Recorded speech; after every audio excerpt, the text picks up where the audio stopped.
Mga kahuan, panoorin ang video na ito upang alamin ang pinaka-latest na balita tungkol sa lagay ng panahon at bagyo. Update today.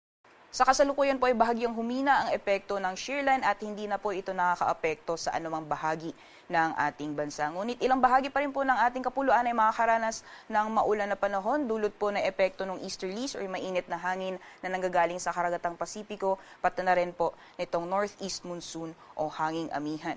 Kung makikita po natin dito sa ating latest na satellite animation, may mga kaulapan po tayong namamataan na lumalapit po dito sa ating kalupaan. Yan po ay dulot ng easterlies o mainit na hangin na nanggagaling sa karagatang Pasipiko. At dahil po sa easterlies ay maaaring makaranas po ng maulan na panahon ang malaking bahagi ng Kabisayaan, gayon din dito sa eastern sections ng Mindanao, pati na rin sa ilang bahagi ng Bicol region.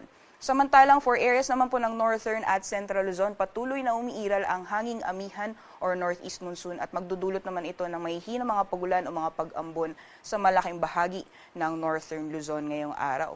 Sa mga susunod na araw, inaasahan po natin na bahagyang lalakas pa yung epekto nitong northeast monsoon at magdudulot po ng mahihinang mga pagulan sa silangang bahagi ng Luzon area for the next 2 days. At pagdating naman po ng Thursday, maaaring bahagyang hihina naman ang epekto ng hanging amihan. Kaya bago po matapos yung linggo, aasahan po natin ang maaliwalas na panahon sa malaking bahagi ng ating bansa. Sa ngayon po, wala naman tayong binabantayan or minomonitor na low pressure area o bagyo sa loob at labas ng ating Philippine Area of Responsibility. Sa kalagayan po ng ating karagatan, inaasahan po natin ang maalon hanggang sa napakaalong karagatan sa mga dagat baybayin po ng Northern Luzon.